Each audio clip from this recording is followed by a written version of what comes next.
নমস্কার বন্ধুরা, মঞ্জু কিচেন হাউজে আপনাদের স্বাগত। আজকের আমি নিম পাতার পকোড়ার রেসিপি বানিয়ে দেখাবো। একদম অল্প সময় অল্প কিছু উপকরণে সহজেই বাড়িতে বানিয়ে নেওয়া যাবে। আপনারা যে কেউ সহজেই বানাতে পারবেন। এই যে হাতে আছে একদম কচি কচি নিম পাতা, এই নিম পাতা দিয়েই পকোড়াটা বানাবো। আমরা তো অনেক রকমের পকোড়া খেয়েছি, নিম পাতার পকোড়া কখনো কি খেয়েছেন? কখনো যদি বাড়িতে বানিয়ে খেয়ে থাকেন অবশ্যই আমাকে জানাবেন। আর আপনারা পুরো ভিডিওটা প্রথম থেকে শেষ পর্যন্ত দেখতে থাকুন। একদম কিন্তু কচি কচি পাতা নিয়েছি, দেখছেন? এখন এই গাছে এখন প্রচণ্ড পরিমাণে এই কচি পাতাও এখন বেরোচ্ছে। সকালবেলা পেরে নিয়ে আসা হচ্ছে গাছ থেকে। তো চলুন এবার রেসিপিটা শুরু করি। আর এতটা পাতা তো আমার লাগবে না, এখান থেকে আমার যতটা লাগবে সেই পরিমাণে আমি কিছুটা নিয়ে নেব। একদম এই কচি কচি দেখে এই আগার থেকে এরকম কিছু পাতা নেব। আর এই পাতা কিন্তু আরেক রকমভাবে বানিয়ে রেখে খাওয়া যায় বন্ধুরা।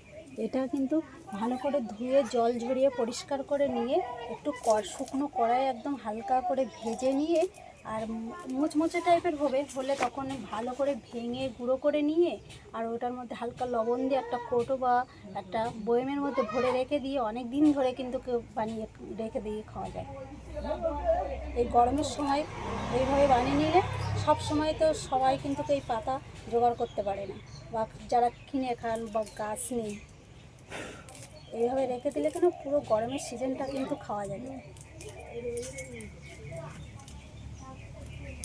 আমি আধ ঘন্টা আগে এই মুসুরি ডাল 100 গ্রাম ডাল আমি ভিজিয়ে রেখে দিয়েছিলাম। ডালগুলো পুরো একদম ফুলে কত বড় বড় হয়ে গেছে। এবার আমি এই ডালগুলো শিলনোড়ায় বেটে নেব। আপনারা চাইলে এটা মিক্সিতেও ভালো করে পেস্ট করে নিতে পারেন।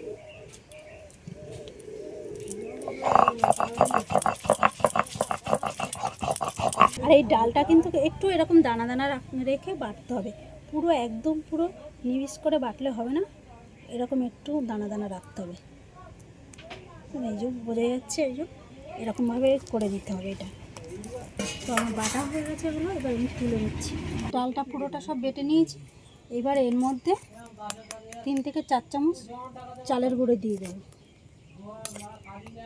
পকোড়াটা একটু মুচমুচে হওয়ার জন্য। 1 চামচ লবণ, 1 চামচ হলুদের গুঁড়ো আর 1 চামচ ম্যাগি মশলা। ম্যাগি মশলার মধ্যে যেহেতু লবণ আছে এই জন্য লবণের পরিমাণটা এখানে কম করে দিয়েছি। এবার এই সবগুলো এর মধ্যে দিয়ে দেবো।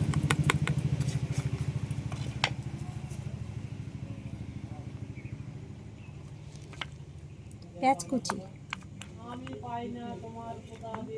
লঙ্কা কুচি আর নিম পাতাগুলো এরকম একটু ছোট ছোট করে কেটে নিয়েছি, ধনে পাতা কুচি। এবার সবগুলো একসাথে একটু ভালো করে মেখে নেব। আর লঙ্কার পরিমাণটা যে যেরকম খাবে সেই পরিমাণে দেবে, লঙ্কা নাও দিতে পারে।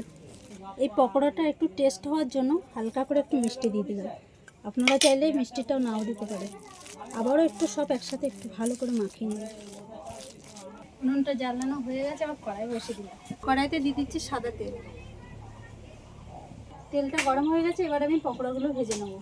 হাত দিয়ে একটু এরকমভাবে পকোড়ার মতন করে এইভাবে একটু ডিজাইন করে নেব এরকমভাবে। আপনারা চাইলে বড়ার থেকেও করে নিতে পারেন এই পকোড়া। আর এই পকোড়াগুলো ভাজার সময় জালটা খুব জোরে দিলে হবে না, একটু মাঝারি আছে জালটা দিতে হবে।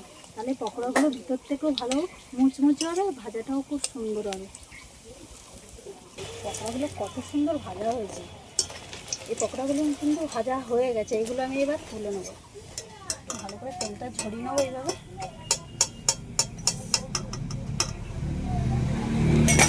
কত সুন্দর হয়েছে, আওয়াজটা শুনছেন বন্ধুরা?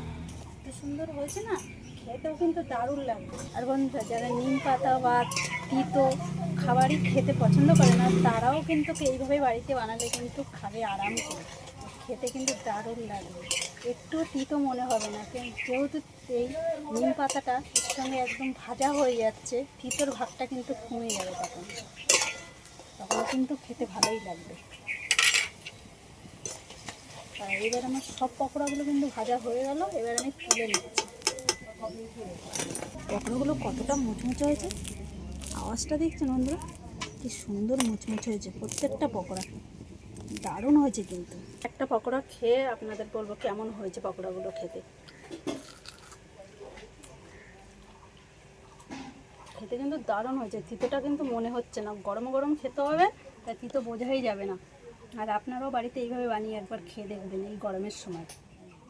আর আমার এই ভিডিওটা যদি আপনাদের ভালো লেগে রাখে, আমার চ্যানেলটিকে সাবস্ক্রাইব করবেন, লাইক কমেন্ট শেয়ার করে বন্ধুদের পাশে থাকবেন। আবারও দেখা হবে পরবর্তী ভিডিওতে।